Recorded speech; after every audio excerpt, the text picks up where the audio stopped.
अस्सलाम वालेकुम विद्यार्थी मित्रों, तो केम છો મારા કલેજાઓ, હું હાલ છે? તો આજે તમારા માટે હું બાયોલોજી સબ્જેક્ટના ગઈ વખત કેમિસ્ટ્રી સબ્જેક્ટના આપણે આઈએમપી 1 માર્ક્સના જોયા હતા. આ વખતે હું બાયોલોજી સબ્જેક્ટના ચેપ્ટર 1 નહીં, ચેપ્ટર 2 નહીં, ચેપ્ટર 3 નહીં, ચેપ્ટર 4 નહીં, સાથે એની સાથે 1 થી 15 ચેપ્ટર આપણે આજે રપારપ કાપી નાખવાના છે. ચાલો આટલું જ, એકદમ મોસ્ટ આઈએમપી વાળા ક્વેશ્ચન તમને આપવાના છું. બસ આટલું જ કરી લો, તમે પરીક્ષામાં પાસ નહીં, તમે મોસ્ટ ઓફ 40+ માર્ક્સ એમ જ આવી જાય. તો આપણે જોઈએ. હું તનવીર અંસારી તમારું ગ્રીફિન્ડર ચેનલમાં સ્વાગત કરું છું. અને આજે આપણે 11 સાયન્સ દ્વિતીય કસોટી બાયોલોજીના 1 થી 15 ચેપ્ટરના આઈએમપી ક્વેશ્ચન જોવાના છે. 2 માર્ક્સના, 3 માર્ક્સના અને સાથે 4 માર્ક્સના પણ. તો ચાલો જલ્દી જોડાઈ જાઓ અને શેર કરી દો. પછી એવું ના થાય કે બહુ મોડું થઈ ગયું ને પછી તમારા મિત્રોને વિડિયો લેટ પહોંચે, બાયોલોજીનું પેપર જતું રહે એના પછી પહોંચે અને ત્યારે તમારા મિત્રો એમ ના કહે કે હાય અલ્લાહ તૌબા, ये तो बहुत देर हो गया, ये तो बहुत लेट हो गया है, काश ये पहले मिल जाता तो कुछ और बात होती. तो ચાલો આપણે સ્ટાર્ટ કરીએ. ચાલો મિત્રો આવી જાઓ. તો આવી ગયો આપણું પ્રકરણ નંબર 1. તો પ્રકરણ નંબર 1 ના ક્વેશ્ચન છે, વર્ગીકૃત શ્રેણીના 7 સોપાનો ચડતા ક્રમમાં લખો. એટલે કે જાતિ, પ્રજાતિ, કુળ, ગોત્ર, વર્ગ, સમુદાય, સૃષ્ટિ એ ચડતા ક્રમમાં લખવાના છે. સેમ આવું ઉતરતા ક્રમમાં પણ પૂછાય છે. સૃષ્ટિથી જાતિ તરફ એવું પૂછાઈ શકે છે. બીજું છે કે દ્વિનામી નામકરણ પદ્ધતિના નિયમો લખો. કે દ્વિનામી નામકરણ પદ્ધતિના નિયમો તો આપણને ખબર છે કે વંશગત, પ્રજાતિ, 2 નામ હોય, સ્મોલ કેપિટલ હોય, અંડરલાઈન કરવાની, ઇટાલિકમાં લખવાનું, એ બધું આવે. ઓકે. પછી જાતિ અને પ્રજાતિની વ્યાખ્યા ઉદાહરણ સહ લખો. તો મિત્રો તમને કહું છું કે પહેલા ચેપ્ટરમાં જાતિ, પ્રજાતિ, કુળ, ગોત્ર જેટલું પણ છે ને, જાતિથી સૃષ્ટિ તરફ સૃષ્ટિ, તેના વ્યાખ્યાઓ અને તેના ઉદાહરણો બધા જ યાદ કરી લો. તમારું પહેલું ચેપ્ટર કમ્પ્લીટ થઈ જાય. ઓળખ ચાવી એટલે શું, તેનું કાર્ય જણાવો. એટલે કે વર્ગીકરણ વિદ્યા, ટેક્સોનોમી કી આપણે યાદ કરવાની છે કે તેમાં લાક્ષણિકતાના આધારે તેને વર્ગીકૃત શ્રેણીને અલગ કરવામાં આવે છે. પછી મનુષ્ય, ઘરમાખી અને આંબાનું વર્ગીકરણ એટલે કે શોર્ટમાં કહી દઉં ને મિત્રો કે જે છેલ્લું ટેબલ છે ને ચોપડીમાં, પ્રકરણ નંબર 1 ના જે છેલ્લું ટેબલ છે બધી વર્ગીકરણ ની બીજું આપેલું છે. આ મનુષ્ય છે, ઘરમાખી છે, આંબો છે, વાઘ છે, અલગ આપેલું છે. બસ એ ટેબલ કરી નાખજો અને આ જાતિ, પ્રજાતિ આટલા ક્વેશ્ચન કરી લેજો એટલે તમારો પ્રકરણ નંબર 1 ક્લિયર થઈ જશે. જઈએ આપણે બીજા નંબરના ચેપ્ટર. તો ચાલો આવી જાઓ આપણે પ્રકરણ નંબર 2 માં. આર્કીબેક્ટેરિયાની વિશિષ્ટતા અને તેના પ્રકારો જણાવો. એટલે કે આર્કીબેક્ટેરિયા કેપ્સ્યુલ આકારની કોષ દિવાલ ધરાવે છે એ બધું. પછી ડાયટેમ્સની કોષ દિવાલ રચના, ડાયટેમ્સની કોષ દિવાલની રચના અને તેનું આર્થિક મહત્વ જણાવો. કે પેલું સાબુની બંધ જેવી એમ ઉપરને આજુબાજુની કોષ દિવાલ આવેલી હોય છે તેને ડાયટેમ્સ કહે છે. તેની કોષ દિવાલની રચના અને તેનું આર્થિક મહત્વ કે જે વર્ષો સુધી વનસ્પતિ પડ્યા પછી દરિયામાં કશું બને એ તમારે લખવાનું છે.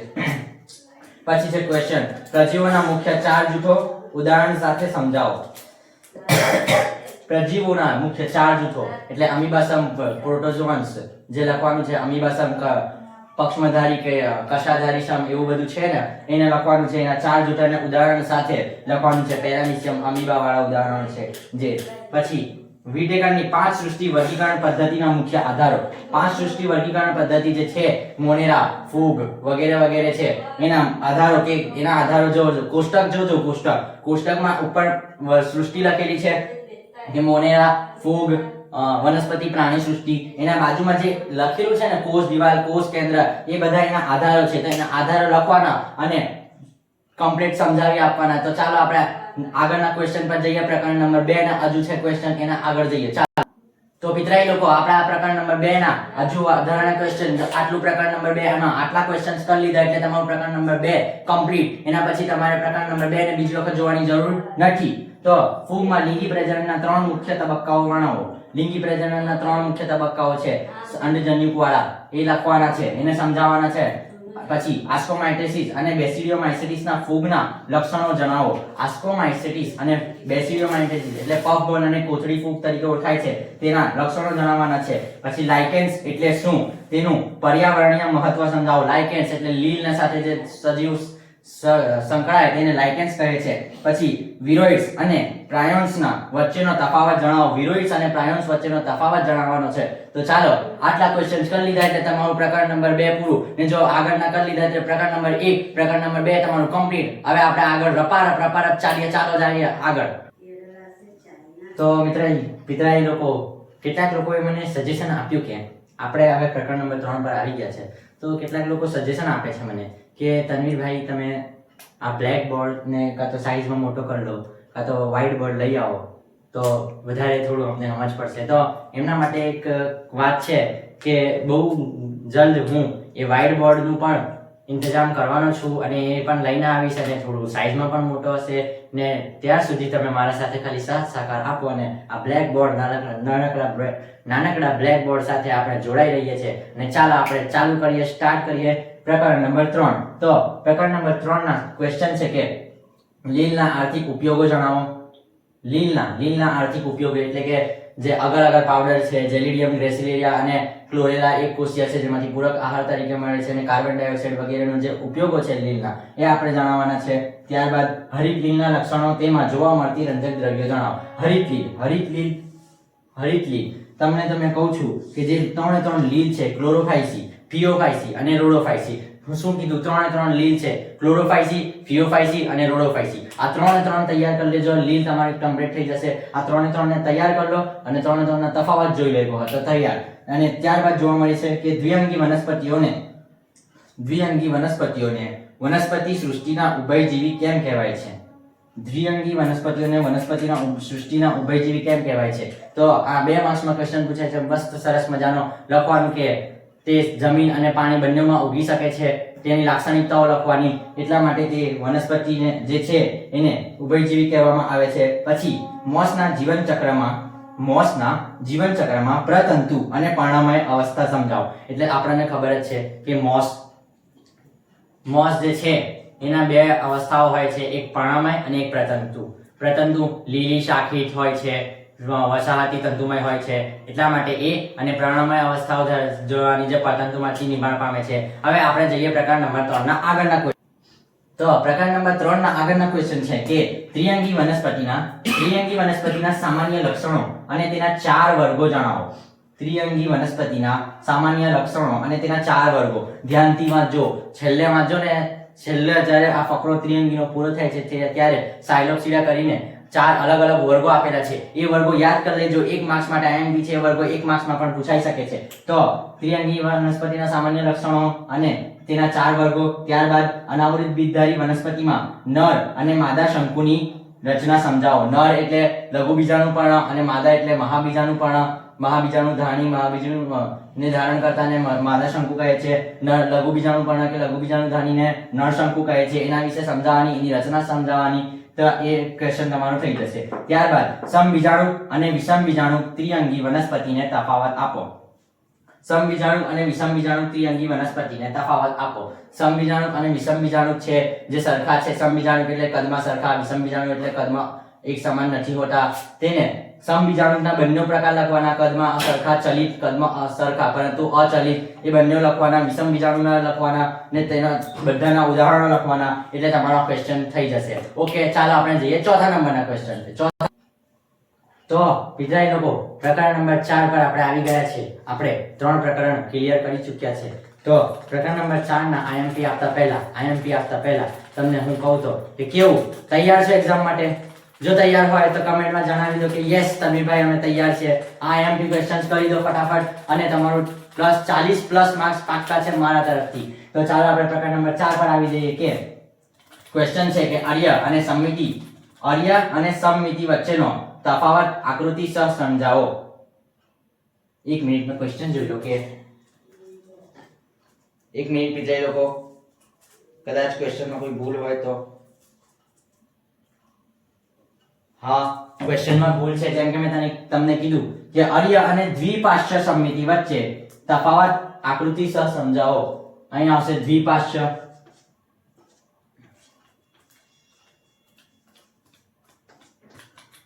અર્ય અને દ્વિપાર્શ્વ સમમિતિ વચ્ચેનો તફાવત આકૃતિસર સમજાવો. મારી લખવામાં મિસ્ટેક હતી, સોરી.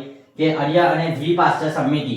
જેને સરખા ભાગોમાં વિભાજિત કરી શકાય, બે જમણા અને ડાબા, તેને દ્વિપાર્શ્વ કહેવાય. અર્ય એટલે કોઈ પણ ધરીથી કાપશો એટલે સરખા ભાગ જ થશે. અને તેના ઉદાહરણ અને આકૃતિ સહ સમજાવવાના છે. આકૃતિ તમે બતાવી દો કે અર્યાની આવી રીતે ગોળ દોર દેવાની, થઈ ગયું. કોઈ પણ ધરીથી કાપશો. અને જ્યારે દ્વિપાર્શ્વ સમમિતિની કરો તો એક મનુષ્ય જ દોરી દેવાનું, બે હાથ અને પગ વાળું. અરે વાહ, ફર્સ્ટ ટાઈમ બહુ મસ્ત આકૃતિ દોરે. તો તમે અહીંથી કોઈ એક ધરીથી એટલે અહીંથી કાપશો તો જમણા અને ડાબા, અહીંથી કાપશો તો જમણા અને ડાબા ભાગમાં જ વિભાજિત થશે. બે જ સરખા ભાગ વિભાજિત થાય, એનાથી વધારે ના થાય. તો ચાલો જઈએ આગળના ક્વેશ્ચન પર કે દેહકોષ્ઠના આધારે પ્રાણીઓનું વર્ગીકરણ સમજાવો. દેહકોષ્ઠના આધારે તો દેહકોષ્ઠના વ્યાખ્યા લખવાની, પછી દેહકોષ્ઠી કયા છે તે, અદેહકોષ્ઠી કયા છે તે, ને કૂટદેહકોષ્ઠી કયા છે તે. કે કૂટદેહકોષ્ઠી એટલે પૃથુકૃમિ આવે જેમાં દેહકોષ્ઠ ગેરહાજર હોય. અદેહકોષ્ઠી એટલે દેહકોષ્ઠનો અભાવ હોય, દેહકોષ્ઠ જેવી આભાસ હોય. ને દેહકોષ્ઠી એટલે જેમાં દેહકોષ્ઠ હાજર હોય. અને બંને દેહકોષ્ઠની વ્યાખ્યા લખી દેવાની એટલે તમારો ક્વેશ્ચન થઈ જશે. પછી સછિદ્ર સમુદાયમાં નલિકા તંત્ર અને કોલર કોષોનું મહત્વ જણાવો. જે ખોરાક માટે ઉત્સર્જન માટે ઉપયોગી હોય, જે છિદ્ર હોય, જે આસ્યક દ્વારા બહાર નિર્માણ પામે છે, નિકાલ પામે છે, તેના કોલર કોષો મદદરૂપ હોય છે. બરાબર. હવે આગળના ક્વેશ્ચન પર કે સંધિપાત સમુદાયની સફળતાના મુખ્ય કારણો જણાવો. સંધિપાત સમુદાયની સફળતાના મુખ્ય કારણો જણાવો. તો ચોખ્ખું સંધિપાત સમુદાયના લક્ષણો અને એ બધું જણાવી દેવાના, એના ઉદાહરણો જણાવી દેવાના, ને જે ઉપયોગી છે, પાક માટે હાનિકારક છે અને આપણા માટે ઉપયોગી છે, તીડ એ બધા ટોળામાં ફરતા પાક માટે હાનિકારક, એના બધા ઉદાહરણો જણાવી દેવાના. તો ચાલો આપણે જઈએ હવે પ્રકાર નંબર 4 ના આગળના ક્વેશ્ચન પર. તો ચોથા ચેપ્ટરના આગળના ક્વેશ્ચન છે કે મેરુદંડી અને અમેરુદંડી પ્રાણીઓ વચ્ચેના 5 મુખ્ય તફાવત આપો. 5 મુદ્દાઓ લખવાના છે. 5 મુખ્ય તફાવત. આ તફાવત કરી લેજો. આઈએમપી તફાવત છે, મોસ્ટ આઈએમપી તફાવત છે. પછી કાસ્તિમત્સ્ય અને અસ્થિમત્સ્ય માછલીઓ વચ્ચેનો તફાવત આપો. એટલે કાસ્તિમત્સ્ય અને અસ્થિમત્સ્ય બંનેનો તફાવત જાણવાનો. પછી વિહંગ વર્ગના ઉદ્યાન માટેના અનુકૂલનો જણાવો. એટલે વિહંગ વર્ગ છે, સસ્તન વર્ગ છે, સસ્તન વર્ગના વિશિષ્ટ લક્ષણો ઉદાહરણ સાથે સમજાવો. જે પાછું એવું પણ ક્વેશ્ચન પૂછે છે કે જલીય સસ્તન વિશે સમજાવો. તો જલીય એટલે ડોલ્ફિન આવે, બ્લુ વ્હેલ આવે. પછી જે અપવાદ તરીકે છે, ઈંડા મૂકતો નહીં, એ બટકચાસ તરીકે ઓળખાતા વર્ગનું નામ આપો એટલે સસ્તન આવશે. અને તમને ચોથા ચેપ્ટરમાં કહું તો જેટલા પણ સમુદાય છે, બધા જ સમુદાય અને બધા જ વર્ગો, જેટલા પણ સમુદાય, ઉપવર્ગ, વર્ગ છે, એ બધાના જ ઉદાહરણો જોઈ લેવાના અને તેમની લાક્ષણિકતાઓ એક વખત જોઈ જવાની. 1 માર્ક્સમાં આઈએમપી બધી જ છે, કોઈ કઈથી પણ પૂછાઈ શકે છે. ચોથું ચેપ્ટર એવું છે. તો આપણે હવે જઈએ પ્રકરણ નંબર 5 પર. તો ચાલો આપણે જઈએ પ્રકરણ નંબર 5 પર. સ્ટાર્ટ. તો આપણે આગળ આવી ગયા છે હવે પ્રકરણ નંબર 5 પર. તો પ્રકરણ નંબર 5 નો ક્વેશ્ચન છે કે સોટીમય અને તંતુમય મૂળ તંત્રની સરખામણી કરો. સોટીમય અને તંતુમય મૂળનો તફાવત લખવાનો છે. એના બાદ મૂળના વિવિધ પ્રદેશોની આકૃતિ દોરી તેના કાર્યો સમજાવો. મૂળના વિવિધ પ્રદેશોની આકૃતિ દોરી તેના કાર્યો સમજાવવાના છે. વિવિધ પ્રદેશો સમજાવવાના છે. અને પર્ણવિન્યાસના પ્રકારો, ઉદાહરણો અને આકૃતિ સહ સમજાવો. પર્ણવિન્યાસના પ્રકારો, ઉદાહરણ અને આકૃતિ સહ સમજાવવાના છે. ત્યારબાદ અપરિમિત અને પરિમિત પુષ્પ વિન્યાસનો તફાવત જણાવો. પરિમિત અને અપરિમિત પુષ્પ વિન્યાસનો તફાવત જણાવવાનો છે. તો કેટલાક વિદ્યાર્થીઓ કહે છે થોડાક દિવસોમાં એમને મોટિવેશન જોઈએ છે. તો મોટિવેશન લેવાનું શું કામ છે બતાવો? કે મોટિવેશન વિડીયો જોવા પડે છે. તો મોટિવેશન જો લેવો હોય ને તો બસ એક જ વસ્તુ કરો, પોતાના ઘેરની બહાર નીકળી જાઓ. તમારું ઘેર જોઈ લો કેટલું મોટું છે. તમારા ઘેરની બહાર કઈ ગાડી ઊભી છે એ જોઈ લો. તમને મોટિવેશનની જરૂરત નહીં પડે. તમારે મહેનત કરવાના, આપોઆપ જુસ્સો આવી જાય કે ના, આ ઘરને મારે એક વિશાળ બંગલામાં તબદીલ કરવાનો છે. અહીં મારે આ જમીન પર એક મોટું બંગલું મારા માતા પિતાઓ માટે નિર્માણ કરવા છે. એની બહાર એક 4 વ્હીલર મોટી અમથી ઊભી કરવાની છે. તો તે એટલા જ આપોઆપ મોટિવેશન આવી જશે. તો તમે જે વિડીયો જોવો છો અને મોટિવેશન લાવો છો એ કશા કામનું નથી.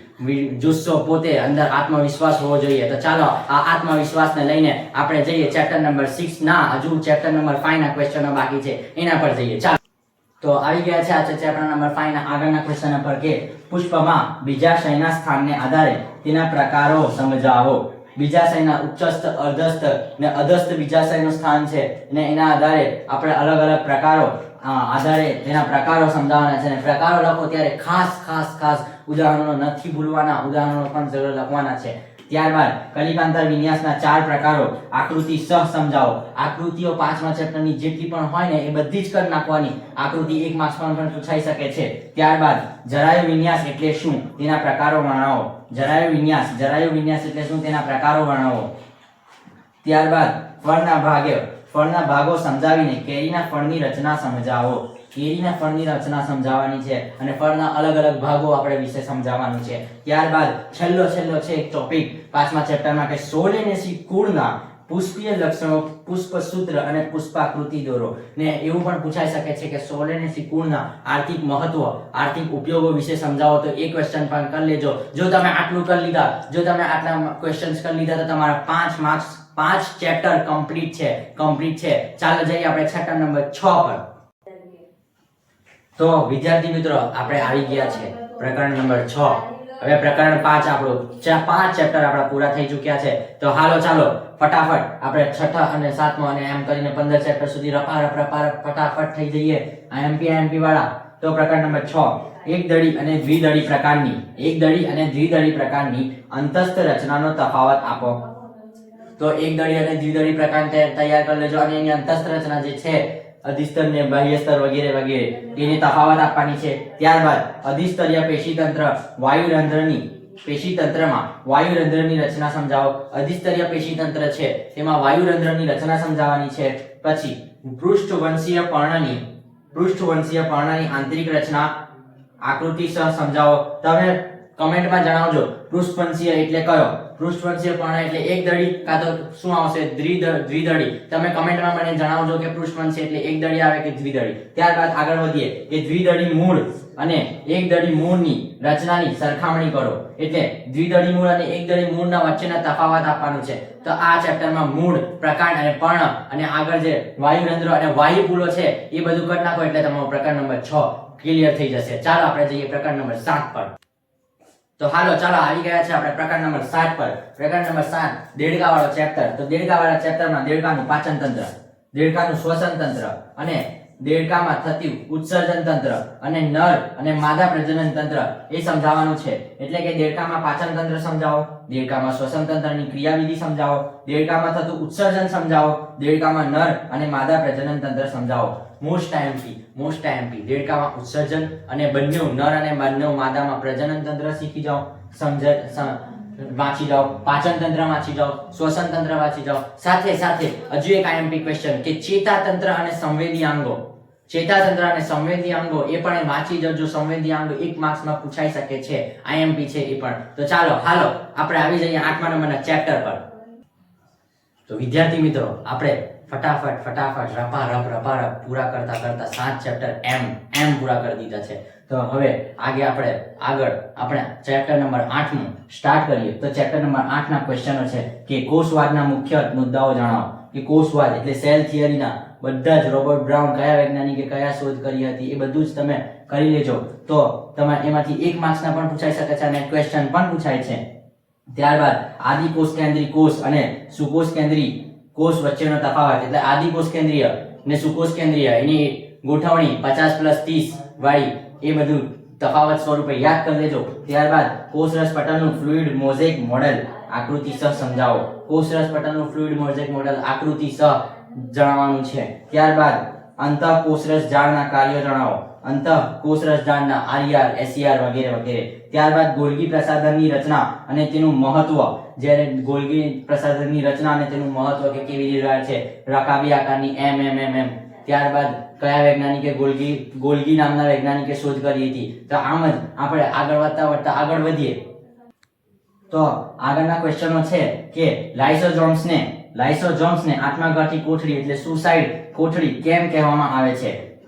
ત્યારબાદ કણાસૂત્રની રચના અને તેનું કાર્ય સમજાવો. કે એટીપી નિર્માણ માટે તેનું કાર્ય છે. એટીપી નું નિર્માણ શક્તિઘર પાવર હાઉસ તરીકે એને ઓળખવામાં આવે છે. ત્યારબાદ હરિતકણની આંતરિક રચના વર્ણવો. હરિતકણની આંતરિક રચના વર્ણવવાની છે બેવડી પટલમય થાઇલેકોઇડ વાળી.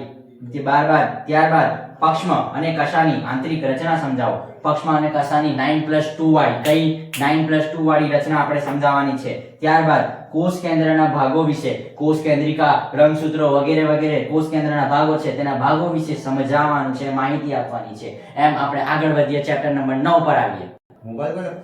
તો વિદ્યાર્થી મિત્રો આપણે ચેપ્ટર નંબર 8 પૂરું કરી ચૂક્યા છે. તો આપણે હવે ચેપ્ટર નંબર 9 પર આવીએ. તો ચેપ્ટર નંબર 9 માં છે કે એમિનો એસિડનું સામાન્ય બંધારણ અને દ્વિધર આયન સમજાવો. એમિનો એસિડનું સામાન્ય બંધારણ અને દ્વિધર આયન સમજાવવાનું છે. ત્યારબાદ લિપિડના પ્રકારો વિશે સમજાવો કે ફોસ્ફોલિપિડ, ચરબી વગેરે વગેરે જે પ્રકારો છે એના વિશે સમજાવવાનું છે. ત્યારબાદ પ્રોટીનનું પ્રાથમિક અને તૃતીયક. પ્રોટીનના 4 છે, પ્રાથમિક, તૃતીયક, દ્વિતીયક અને ચતુર્થ. આ ચારે ચાર સંરચના કરી લેજો. તમારો જે પ્રોટીન વાળો છે એ આખો ક્વેશ્ચન જ થઈ જશે. ત્યારબાદ ડીએનએ નું બેવડું કુંતલમય મોડેલ વર્ણવો, જેને આપણે બેવડું ડીએનએ નું ડીડીઓક્સીરિબોન્યુક્લિક એસિડ ફૂલ ફોર્મ છે તેનું બેવડું કુંતલમય મોડેલ વર્ણવવાનું છે. ડીએનએ વિશે માહિતી આપવાની છે. ત્યારબાદ ન્યુક્લિયોટાઇડ અને ન્યુક્લિયોસાઇડ વચ્ચેનો તફાવત. ન્યુક્લિયોટાઇડ અલગ વસ્તુ છે, ન્યુક્લિયોસાઇડ અલગ વસ્તુ છે, એ બંનેનો તફાવત જણાવવાનો છે. તો 9મા ચેપ્ટરમાં આપણે આગળ વધીએ આગળના ક્વેશ્ચનો પર. તો આગળના ક્વેશ્ચનની વાત કરીએ તો ચેપ્ટર નંબર 9 એટલે જૈવ અણુ, જે મને તો બાયોલોજીમાં સૌથી ખતરનાક ચેપ્ટર લાગે છે, એના ક્વેશ્ચનો જોવા જઈએ તો પોલિસેકેરાઇડ્સ ના કાર્ય જણાવો એટલે કાર્બોદિતના. પછી ઉત્સેચકોના કાર્ય પર તાપમાન અને pH ની અસર સમજાવો. પછી ઉત્સેચકો અવરોધન ઉદાહરણ સાથે સમજાવો. ત્યારબાદ ઉત્સેચકોનું વર્ગીકરણ અને 6 મુખ્ય વર્ગો જણાવો. ઉત્સેચકોનું વર્ગીકરણ અને 6 મુખ્ય વર્ગો છે તે મોસ્ટ IMP છે, તે યાદ કરી લેજો. ત્યારબાદ સજીવ પેશીમાંથી જૈવ અણુઓના પૃથક્કરણની રીત, ખલદસ્તાની રીત, એ બધી તમારે યાદ કરી લેવાની છે. એ પણ 2 માર્ક્સમાં પૂછાવાની શક્યતાઓ છે. ચાલો તો આપણે આગળ જઈએ. તો વિદ્યાર્થી મિત્રો 9 ચેપ્ટરો આપણા રપારપ ખતમ થઈ ગયા છે, પૂરા થઈ ચૂક્યા છે. તો હવે આપણે ચેપ્ટર નંબર 10 માં આવી ગયા છે. તો હવે અહીંથી જ મેઇન ચેપ્ટરની જે શરૂઆત થાય છે એ અહીંથી થાય છે. કેમ કે 10, 11, 12, 13, 14, 15 આ 6 ચેપ્ટર છે જે પેપરમાં જે 35 માર્ક્સનું પેપર જેમાંથી પૂછાય છે, જે આ 6 ચેપ્ટર છે. ને 1 થી 9 ચેપ્ટરમાં ફક્ત 15 માર્ક્સનું પૂછાય છે. અને એ 1 થી 9 ચેપ્ટર અને આ 10 થી 15 ચેપ્ટર, આ 6 ચેપ્ટર આપણી પેપરની કાયા બદલી શકે છે. જો આ તમે 6 ચેપ્ટર કર્યા તો 35 માર્ક્સ તો આવી જ જશે. અને પ્લસ પેલા 9 ચેપ્ટર કર્યા ને જો મારા ક્વેશ્ચનો કરી લીધા તો 40+ માર્ક્સ પાક્કા છે. ચાલો તો આવી જઈએ 10મા નંબરના ચેપ્ટર પર કે કોષ ચક્રની વિવિધ અવસ્થાઓ સમજાવો. કોષ ચક્રની વિવિધ અવસ્થા સમજાવવાની છે. G1, G2, પછી S તબક્કો, પછી M તબક્કો અને સાથે સાથે વિરામી તબક્કો, જેને G0 અવસ્થા કહે છે. કોષની શાંત અવસ્થા તરીકે પણ એક ક્વેશ્ચન પૂછાય છે, એ પણ યાદ કરી લેજો. ત્યારબાદ સમભાજનની પૂર્વાવસ્થાના મુખ્ય લક્ષણો જણાવો. પછી અર્ધીકરણ 1ની પૂર્વાવસ્થા 1ના 5 પેટા તબક્કાઓ સમજાવો. જે છે લેપ્ટોટીન, ડિપ્લોટીન, પેકેટીન, ઝાયગોટીન, ડાયકાઇનેસિસ વગેરે વગેરે જે 5 તબક્કાઓ છે એને ક્રમવાર લખીને એને સમજાવવાના છે. ત્યારબાદ અર્ધીકરણ 2 ના તબક્કાઓ ટૂંકમાં વર્ણવો. અર્ધીકરણ 2 પણ આપણે યાદ નથી કરતા, આપણને લાગે છે, પણ એ પણ IMP ક્વેશ્ચન છે, એ પણ પૂછાઈ શકે છે 10મા ચેપ્ટરમાંથી. ત્યારબાદ સમભાજન અને અર્ધીકરણ વચ્ચેના 5 મુખ્ય તફાવત લખો. 5 મુદ્દા લખવાના છે સમભાજન અને અર્ધીકરણ વચ્ચેના. તો અર્ધીકરણ અને સમભાજનનું મહત્વ યાદ કરી લો, તેની અવસ્થાઓ વિશે યાદ કરી લો, તો તમારું તફાવત પણ રેડી થઈ જાય. તો ચાલો આપણે રપારપ આગળ વધીએ ચેપ્ટર નંબર 11. તો વિદ્યાર્થી મિત્રો ચેપ્ટર નંબર 11 ની આપણે શરૂઆત કરીએ. તો ચેપ્ટર નંબર 11 માં જોઈ લો કે પ્રકાશ સંશ્લેષણના રંજક દ્રવ્યો અને એન્જલમેનનો પ્રયોગ સમજાવો. પ્રકાશ સંશ્લેષણના રંજક દ્રવ્યો અને એન્જલમેનનો પ્રયોગ સમજાવો. ત્યારબાદ પ્રકાશ પ્રક્રિયા અથવા જેટ સ્કીમ આકૃતિ સહ સમજાવો. આગળના જેટલા વૈજ્ઞાનિકો છે, જેટલા પણ વૈજ્ઞાનિકો છે એ બધું યાદ કરી લોજો. કેમ કે એ 1 માર્ક્સ અને 2 માર્ક્સમાં IMP છે. 1 માર્ક્સમાં તો એમાંથી કશું પણ પૂછાઈ શકે છે. ત્યારબાદ પ્રકાશ પ્રક્રિયા અથવા જેટ સ્કીમ આકૃતિ સહ સમજાવવાની છે. ત્યારબાદ ચક્રીય અને અચક્રીય ફોટોફોસ્ફોરાયલેશન વચ્ચેનો તફાવત આપો. ચક્રીય અને અચક્રીય વચ્ચેનો. ત્યારબાદ એટીપી સંશ્લેષણનો કેમિયોસ્મેટિક સિદ્ધાંત સમજાવો. કેમિયોસ્મેટિક સિદ્ધાંત મોસ્ટ IMP 4 માર્ક્સમાં કે એટીપી સંશ્લેષણનો કેમિયોસ્મેટિક સિદ્ધાંત સમજાવો. ત્યારબાદ C3 પથ 3 મુખ્ય તબક્કાઓ વર્ણવો. C3 પથ જે મોસ્ટ આઈએમપી છે પુનઃસર્જન વાળા, પુનઃસર્જન. ત્યારબાદ શું આવે તમે કમેન્ટ કરી દેજો. C3 પરના 3 મુખ્ય તબક્કાઓ. ચાલો 11મા ચેપ્ટરના હજુ ક્વેશ્ચન બાકી છે તો એના પર જઈએ આપણે. હવે 11મા ચેપ્ટરના આગળના ક્વેશ્ચનની વાત કરીએ તો C4 પઠ અને ગ્રેન્ડ સ્પેસી સંરચના સમજાવો. ત્યારબાદ પ્રકાશ શ્વસન પ્રક્રિયા અને વનસ્પતિ નુકસાનકારક કેમ છે, પ્રકાશ શ્વસન પ્રક્રિયા વનસ્પતિ માટે નુકસાનકારક કેમ છે તે સમજાવો. ત્યારબાદ બ્લેકમેનનો મર્યાદિત કારકનો નિયમ સમજાવો કે જ્યારે પર્ણને કે વૃક્ષને કે છોડને પૂરતું CO2 પણ મળતું હોય પરંતુ જો અપૂર્ણ તાપમાન મળે કાં તો પ્રકાશ ઓછો મળતો હોય તો પણ એની વૃદ્ધિ અટકી જાય છે. એ બ્લેકમેનનો મર્યાદિતનો નિયમ છે તે સમજાવવાનો છે. બ્લેકમેનનો નિયમ લખો અને તેના બાદ તેનું ઉદાહરણ આપીને સમજાવી દો. ચાલો, પ્રકાશ સંશ્લેષણ પર પ્રકાશની તીવ્રતા અને CO2 સાંદ્રતાની અસર જણાવો. પ્રકાશ સંશ્લેષણ પર પ્રકાશની તીવ્રતા અને CO2 સાંદ્રતાની અસર જણાવવાની છે, સમજાવવાની છે. ત્યારબાદ હવે 11 ચેપ્ટર આપણા ક્લિયર થઈ ચૂક્યા છે. આપણે હવે આગળ જઈએ 12મા ચેપ્ટર પર. હવે આપણે આવી ચૂક્યા છે પ્રકરણ 12. આપણે રપારપ ફટાફટ એકદમ જલ્દીથી ઓછો સમય લઈને 11 ચેપ્ટર પૂરા કરી ચૂક્યા છે. એવી જ રીતે જેમ મેં ક્વેશ્ચનો તમને આપી દીધા છે તેમ તમે પણ સટાસટ ચોપડી ખોલીને એના જવાબો વાંચતા જજો, યાદ કરતા જજો તો રપારપ થઈ જશે. અને 11 ધોરણમાં બાયોલોજીમાં તમારા 40 પ્લસ માર્ક્સ પાકા આવી જશે. તો આવી જાવ પ્રકરણ નંબર 12 પર કે ગ્લાયકોલિસિસના તબક્કાઓનો ચાર્ટ દોરો, કાં તો ગ્લાયકોલિસિસના વર્ણવો, કાં તો જે આખી ગ્લાયકોલિસિસની પદ્ધતિ છે એ પણ પૂછાય છે. પણ મોસ્ટ આઈએમપી કે ચાર્ટ જ પૂછાય છે. ત્યારબાદ જારક શ્વસન અને અજારક શ્વસન વચ્ચેનો તફાવત આપવાનો છે. ત્યારબાદ કેક્સ ચક્રના વિવિધ તબક્કાઓ આકૃતિ સહ સમજાવવાના છે. ત્યારબાદ ETS એટલે ઇલેક્ટ્રોન પરિવહન તંત્ર અને ઓક્સિડેટિવ ફોસ્ફોરાયલેશન સમજાવો. એટલા માટે કે જે પણ શ્વસનની જે 3 પ્રક્રિયાઓ છે ગ્લાયકોલિસિસ, કેક્સ ચક્ર અને ETS, એ ત્રણે પાકા ગોળ કરી લો. એમાંથી એક પૂછાશે. ચાલો આવી જાઓ 12મા ચેપ્ટરના આગળના ક્વેશ્ચનો પર. તો ચાલો હવે પ્રકરણ નંબર 12 ના આગળના ચેપ્ટર ક્વેશ્ચન્સ ની વાત કરીએ તો શ્વસન એ એમ્ફિફોલિક પરિપથ છે. એમ્ફિફોલિક પથ સમજાવવાનું છે. ઉભયચર્યા પછી એક પરિપથ એ મોસ્ટ એમ્પી ક્વેશ્ચન છે. આ 4 માર્ક્સમાં પૂછાય છે અમુક વખત. તો શ્વસન અંગ એટલે શું, કાર્બોદિત અને ચરબી માટેના તેના મૂલ્યો જણાવો. શ્વસનાંગ RQ આપણે જણાવવાનું છે. સમજાવીને તેની વ્યાખ્યા લખીને સમજાવીને કાર્બોદિત અને ચરબી માટે તેના મૂલ્યો લખો. ત્યારબાદ કણાક સૂત્રમાં શ્વસન પ્રક્રિયા ક્યાં થાય છે તેના ભાગો જણાવો. કણાક સૂત્રમાં શ્વસન પ્રક્રિયા ક્યાં થાય છે તેના ભાગો જણાવવાના છે. એમ જોતા આપણે ચેપ્ટર 12 સુધી પહોંચી ગયા છે. તો બસ મિત્રો હવે 3 જ ચેપ્ટર બાકી છે, 13, 14, 15. તો એને ફટાફટ આપણે ક્લિયર કરીએ. તો ચાલો આપણે જઈએ ચેપ્ટર નંબર 13 પર. તો મિત્રો હવે આપણે આવી ગયા છે ચેપ્ટર નંબર 13. જોતા આપણે 12 ચેપ્ટર ક્લિયર કરી ચૂક્યા છે. તમે પણ વાંચવા બેસો ને IMP ક્વેશ્ચન વાંચો તો ખબર પણ નહીં પડે કે ક્યારે તમારા 15 ચેપ્ટર પૂરા થઈ જશે અને 40 પ્લસ માર્ક્સ કાયમ એકદમ પાક્કા થઈ જશે. તો આવી જાવ ચેપ્ટર નંબર 13 પર કે સિગ્મોઇડ વૃદ્ધિ વક્ર આકૃતિ સહ જણાવવાનું છે, સમજાવવાનું છે. ત્યારબાદ સિગ્મોઇડ વૃદ્ધિ વક્ર આકૃતિ સહ એટલે S આકારની આકૃતિ આવે એની તે. ત્યારબાદ સાપેક્ષ વૃદ્ધિ દર અને નિરપેક્ષ વૃદ્ધિ દર વચ્ચેનો તફાવત જણાવવાનો છે. ત્યારબાદ ઓક્સિન જિબ્રેલિન ની વનસ્પતિ પર અસરો અને ઉપયોગો જણાવો. ત્યારબાદ સાયટોકાઇનિન અને ઇથિલિનના વનસ્પતિમાં દેહધાર્મિક કાર્ય જણાવો. ત્યારબાદ ABA એ શ્રેષ્ઠ હાર્મોન કેમ કહેવાય છે એટલે જે 5 અંતઃસ્ત્રાવો છે તેની તમે પાક્કું ગોળ કરી લો તો એ જ માર્ક પૂછાશે. અને ત્રીજો એક ક્વેશ્ચન છે 2 માર્ક્સમાં કે વૃદ્ધિ માપનના તબક્કાઓ જણાવો. એ પણ IMP ક્વેશ્ચન છે, એ પણ કરી નાખજો એટલે તમારું 13મું ચેપ્ટર ક્લિયર. ઓકે, ચાલો આપણે 14મા ચેપ્ટર પર જઈએ.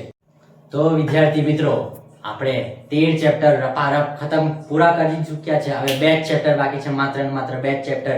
જેવી રીતે તન્વીરભાઈએ ફટાફટ 15 ચેપ્ટર પૂરા કરી દીધા તેવી જ રીતે તમે પણ વાંચીને ફટાફટ બાયોલોજી કમ્પ્લીટ કરી નાખો. તો આવી જઈએ ચાલો 14મા ચેપ્ટરના ક્વેશ્ચન જોઈએ કે શ્વસન ક્ષમતાઓ વ્યાખ્યાયિત કરો. રુધિરમાં O2 એટલે ઓક્સિજનના વહનની રીત સમજાવો. કાર્બન ડાયોક્સાઇડનું વહન બાયકાર્બોનેટ સ્વરૂપે સમજાવો. ત્યારબાદ દમ અને એમ્ફીસેમા અને ત્યારે વ્યવસાયિક કાર્યમાં ધૂળના કારણે જ્યારે આપણને નુકસાન થાય છે એના વિશે પણ યાદ કરી લેજો. ત્યારબાદ મનુષ્યમાં શ્વસન તંત્રની નામ નિર્દેશિત આકૃતિ દોરો. તો આટલા જ ક્વેશ્ચન છે ને તમારું 14મું ચેપ્ટર ક્લિયર થઈ જશે. તો આવી ગયા છે આપણે 15મા ચેપ્ટર પર. તો આ છેલ્લો જ ચેપ્ટર છે બાયોલોજીનું, અને ત્યાર પછી તમારા 15 ચેપ્ટરના આઈએમપી ક્વેશ્ચન તમારા હાથમાં છે. આ હાથમાં 15 ચેપ્ટરના આઈએમપી ક્વેશ્ચન, તો તમે બીજા હાથમાં આઈએમપી ક્વેશ્ચનના જવાબ તૈયાર કરી લેજો, અને બેનો હાથથી આખી બાયોલોજીની જંગ આપણે જીતી લઈશું. 40+ માર્ક્સ લઈને જ આવીશું. તો ચાલો આવી જઈએ પ્રકાર નંબર 15 પર, કે માનવ હૃદયની અંતસ્થ રચના આકૃતિ સવિસ્તાર વર્ણવો. ત્યારબાદ ECG ના તરંગો શું સૂચવે છે. ત્યારબાદ હૃદય સંબંધિત અનિયમિતતાઓ જણાવો. બ્લડ પ્રેશર, હાર્ટ ફેલ વગેરે વગેરે જે છે એ. પછી ABO રુધિર જૂથ પદ્ધતિ અને RH ફેક્ટર વિશે માહિતી આપો. ત્યારબાદ રુધિર ગંઠાઈ જવાની પ્રક્રિયા વર્ણવો, અને લસિકાનું બંધારણ અને તેનું કાર્ય જણાવો, અને સાથે સાથે હૃદયના આંતરિક અને અંગો SN AVN ગાંઠવાળું. ત્યારબાદ અને હૃદયનું બેવડું પરિવહન અને પરિવહન એ બંને એ ત્રણે ત્રણ ક્વેશ્ચન પણ કરી લેજો. ત્યાં અને તમારું 15મું ચેપ્ટર અને આખું બાયોલોજીનું દ્વિતીય કસોટીનું સિલેબસ પૂરું થઈ જશે. તો વિદ્યાર્થી લોકો, તમને વિડીયો ગમ્યો હોય તો સબસ્ક્રાઇબ કરો અને કમેન્ટ કરો કે તમે તૈયાર છો ને એક્ઝામ માટે. તૈયાર છો કે નહીં બકા લોકો? મારા કલેજાઓ તૈયાર થઈ જાઓ. હવે એવી જ રીતે એક વ્યક્તિ, એક રૂયા કરીને કોઈ છે, મારો મિત્ર જ છે, એને કમેન્ટમાં કીધું છે કે સર કેમેસ્ટ્રીના આઈએમપી ક્વેશ્ચન આપો 4 માર્ક્સમાં. તો એના પણ વિડીયો જલ્દીથી જલ્દી હું લાવવાની કોશિશ કરીશ, અને તમને કહી દઉં કે હું સર માટે, સર કહો છે એ it's too good, but sir a extraordinary છે મારા માટે.